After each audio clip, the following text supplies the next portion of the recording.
কয়লাকাণ্ডের তদন্তে আইপ্যাকের কর্ণধারের বাড়ি এবং সংস্থার অফিসে তল্লাশিতে তুলকালাম ঘটল যে গতকাল, আর সেই ঘটনার প্রেক্ষিতে কেন্দ্রীয় স্বরাষ্ট্র মন্ত্রক ইডির কাছে বেলা 12টার মধ্যে রিপোর্ট তলব করেছে।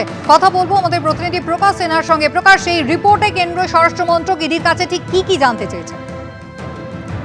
দেখো, যেটা ইডি সূত্রের খবর, রিপোর্ট তলব করা হয়েছে এবং কেন্দ্রীয় স্বরাষ্ট্র মন্ত্রকের তরফে গতকাল সন্ধ্যেবেলায় ইডি দিল্লির সদর দপ্তরের আধিকারিকদের বলা হয়েছে যে যাবতীয় ঘটনা, অর্থাৎ গতকাল দু জায়গায়, তুমি জানো, আইপ্যাকের কর্ণধার বাড়িতে, সেখানে কিন্তু প্রথম ইনসিডেন্ট হয় এবং তারপর সেক্টর 5-এর আইপ্যাকের অফিসে সেখানেও কিন্তু ঘটনা ঘটে এবং তারপর তুলকালাম পরিস্থিতি, এই যাবতীয় রিপোর্ট তলব করা হয়েছে। এবং যেটা ইডি সূত্রের খবর, রিপোর্টে যেটা বলতে বলা হয়েছে যে গতকাল এমন কি হয়েছিল যে এমন একটা পরিস্থিতি তৈরি হলো এবং কোন কোন অফিসাররা এই গোটা তদন্তের মধ্যে ছিল, অর্থাৎ তল্লাশি অভিযানে কোন কোন অফিসাররা ইনভলভ ছিল। এবং মুখ্যমন্ত্রী মমতা বন্দ্যোপাধ্যায় যখন প্রতীক জ্ঞানের বাড়িতে গেছিলেন, কোন অফিসার তার সঙ্গে কথা বলেছেন এবং কি কি কথাবার্তা হয়েছিল তার যাবতীয় ট্রান্সক্রিপশন কিন্তু চাওয়া হয়েছে।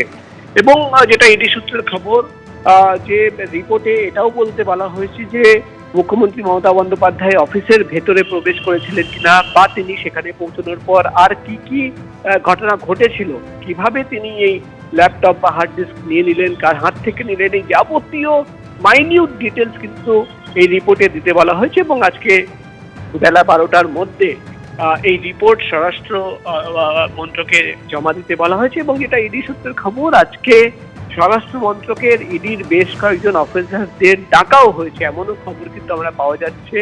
এবং গতকাল যে ঘটনা ঘটেছে তার যাবতীয় তথ্য তাদের কাছ থেকে জানতে চাওয়া হবে। এবং রিপোর্ট ইতিমধ্যেই কিন্তু, যেটা ইডি সূত্রের খবর, তারা তৈরি করেছেন। বেলা 12টার মধ্যে সেই রিপোর্ট কিন্তু জমা পড়বে এবং দিল্লির স্বরাষ্ট্র মন্ত্রকের যে দপ্তর, সেখানেও কিন্তু আজকে দুপুরেই, যেটা ইডি সূত্রের খবর, বেশ কয়েকজন ইডি অফিসারদের তলব করা হয়েছে এবং তাদের সঙ্গে কথা বলে সেখানে আধিকারিকরা জানতে চান যে গতকাল আসলে কি হয়েছিল এবং কি ধরনের পরিস্থিতি তাদের ফেস করতে হয়েছে, এমন কি পরিস্থিতি হয়েছে তার মাইনিউট ডিটেলস জানার জন্যই কিন্তু স্বরাষ্ট্র মন্ত্রকের এই পদক্ষেপ।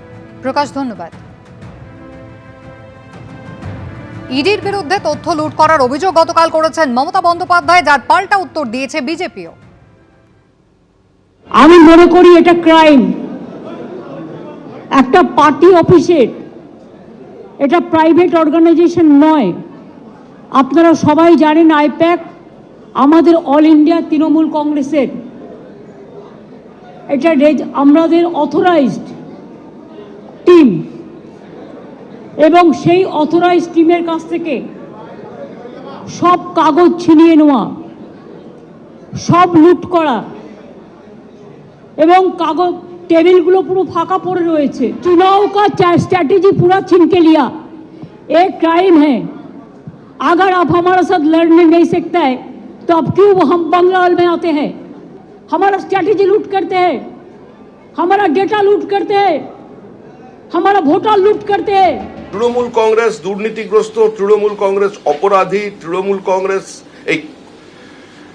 কয়লা কেলেঙ্কারি এবং তার সঙ্গে হাওয়ালা, এই দুটো ক্ষেত্রে তৃণমূল কংগ্রেসের বেশ কিছু নেতা জড়িত বা পুরো ব্যবস্থা এর সঙ্গে সম্পৃক্ত। আজকে মুখ্যমন্ত্রীর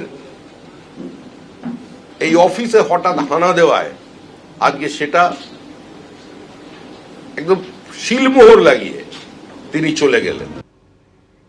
ইডির তরফে বিবৃতিতে দাবি করা হয়েছে, পশ্চিমবঙ্গের মুখ্যমন্ত্রী মমতা বন্দ্যোপাধ্যায় বিশাল সংখ্যক পুলিশ অফিসারদের নিয়ে ঢোকার আগে পর্যন্ত কাজকর্ম শান্তিপূর্ণ এবং পেশাদারিত্বের সঙ্গেই হচ্ছিল। মমতা বন্দ্যোপাধ্যায় প্রতীক জৈনের ঠিকানায় আসেন এবং মূল প্রমাণ, ইলেকট্রনিক ডিভাইস সহ গুরুত্বপূর্ণ নথি নিয়ে বেরিয়ে যান। এরপর মুখ্যমন্ত্রীর কনভয় আইপ্যাকের অফিসে যায়, যেখান থেকে মমতা বন্দ্যোপাধ্যায়, তাঁর সহযোগীরা এবং রাজ্য পুলিশের কর্মীরা জোর করে নথি ও বৈদ্যুতিন প্রমাণগুলি সরিয়ে ফেলেন। এই ঘটনায় তদন্ত প্রক্রিয়া বাধাপ্রাপ্ত হয়েছে। ইডির আরও দাবি, এটা পরিষ্কার যে এই তল্লাশি অভিযান প্রমাণ ভিত্তিক, কোনো রাজনৈতিক প্রতিষ্ঠানকে টার্গেট করে করা হয়নি, কোনো পার্টি অফিসে তল্লাশি চালানো হয়নি। এই তল্লাশি অভিযানের সঙ্গে নির্বাচনের কোনো সম্পর্ক নেই। এটি টাকা নয় ছয় সংক্রান্ত মামলার অংশ। পুরোপুরি আইনগতভাবে এই তল্লাশি অভিযান চালায় ইডি।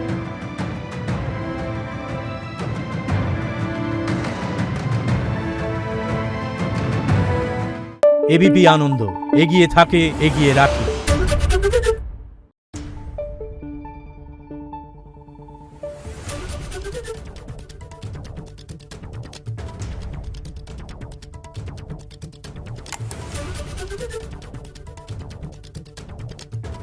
Thank you.